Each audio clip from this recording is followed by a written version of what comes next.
Crime time में बात मध्य प्रदेश के बैतूल से सामने आई एक ऐसी खबर की करते हैं जिसने हर किसी को हैरान कर दिया, सोचने पर मजबूर कर दिया। क्यों? क्योंकि एक ऐसा शख्स जिसका किसी से कोई विवाद नहीं था, जिसका किसी से कोई लेना देना नहीं था, सुबह सुबह उस युवक की लाश मिलने से गांव में हड़कंप मच गया। पुलिस को सूचना दी गई, पुलिस जांच पड़ताल में जुटी तो खुलासा चौंकाने वाला हुआ, क्योंकि इस युवक की हत्या किसी और ने नहीं बल्कि उसकी ही पत्नी ने कर दी थी। आखिर कैसे एक पत्नी प्यार के चक्कर में अपने पति को धोखा दे देती है और उसे मौत के घाट उतार देती है, इस रिपोर्ट में देख लीजिए।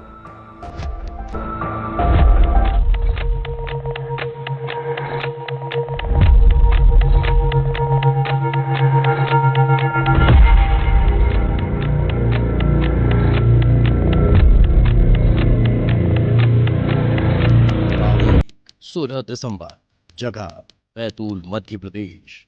वारदात मर्डर। बैतूल का भैंसदेही इलाका। सुबह का वक्त था, लोग घरों से निकले ही थे कि युवक का शव दिखाई देता है। लाश संदिग्ध हालत में पड़ी थी। आसपास सनसनी फैल जाती है। लोग तत्काल पुलिस को सूचना देते हैं। पुलिस भी बिना देर किए मौके पर पहुंचती है। तफ्तीश शुरू होती है। पुलिस को यकीन हो चुका था कि मर्डर का मामला है। संघर्ष और शरीर पर धारदार हथियार के निशान थे। जांच तेज हो गई और पता चला कि लाश घुघरी गांव के रहने वाले राजू इके की है। लेकिन अब सवाल था कि आखिर राजू की हत्या किसने की और इस हत्या के पीछे की वजह क्या है।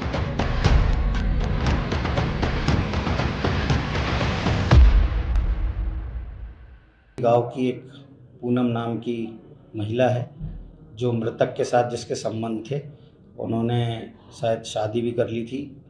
उसके बाद वो महिला अमरावती में ईंट बनाने का काम करने के लिए गई थी, तो वहाँ पे आरोपी सोहेल से उसकी जान पहचान हो गई थी, उससे संबंध बन गए थे। तो सोहेल और मृतक के बीच में इस बात से ही अनबन थी और जो आरोपी है वो इसके साथ पूनम के रहने को लेकर ही नाराज था।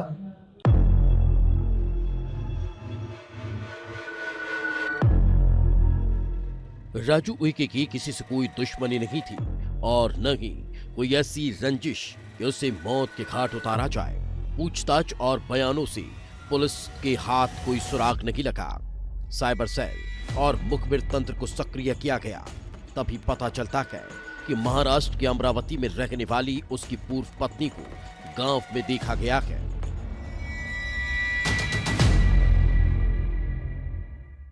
पुलिस को ये बात खटक रही थी कि राजू की हत्या के वक्त ही उसकी पत्नी गांव कैसे आई। क्या पूनम का गांव में आना कोई इत्तेफाक था या फिर राजू की हत्या में पूनम का ही हाथ था? पुलिस पूनम को हिरासत में ले लेती है और जब पूछताछ करती है तो सामने आती है वो कहानी जिसने हर किसी को हैरान कर दिया, जिसकी शुरुआत काफी पहले ही हो चुकी थी। पूनम और राजू का रिश्ता अच्छा चल रहा था। शादीशुदा जिंदगी में कोई दिक्कत नहीं थी, लेकिन जब वो ईंट भट्टे का काम करने के लिए अमरावती जाती है तो दोनों के रिश्तों में दरार आ जाती है, क्योंकि यहाँ पर उसका दिल सुहेल नाम के एक युवक पर आ जाता है।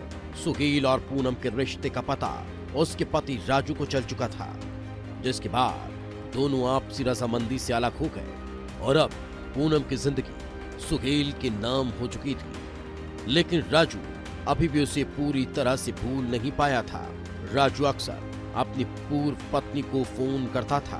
पूनम जब भी गांव आती तो राजू से मिलती थी। राजू अलग होने के बाद भी जैसे उस पर पत्नी की तरह हक जताता था और ये बात उसके प्रेमी सुहेल को पसंद नहीं आई, जिसके चलते सुहेल ने अपनी प्रेमिका के पति को रास्ते से हटाने का प्लान बना लिया। एक दिन पहले ही पूनम और उसका प्रेमी सुहेल के साथ गांव आती है। सभी पूनम के घर पर खाना खाते हैं और यही बैठकर पूरी साजिश को अंजाम देते हैं। साजिश के मुताबिक राजू को फोन कर मिलने के लिए बुलाया जाता है। राजू बिना किसी डर के अपनी पहली पत्नी से मिलने के लिए पहुंच जाता है, लेकिन उसे अंदाजा नहीं था कि पत्नी की जगह उसका इंतजार मौत कर रही है।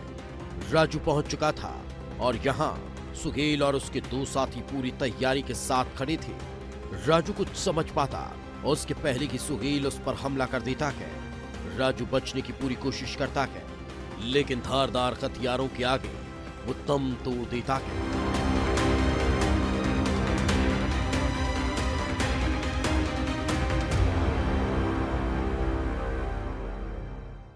जो संज्ञान में आया है, तो हत्या जिस दिन हुई है उसी दिन वो अमरावती से आए थे और उस महिला के घर में उन्होंने चाय नाश्ता किया।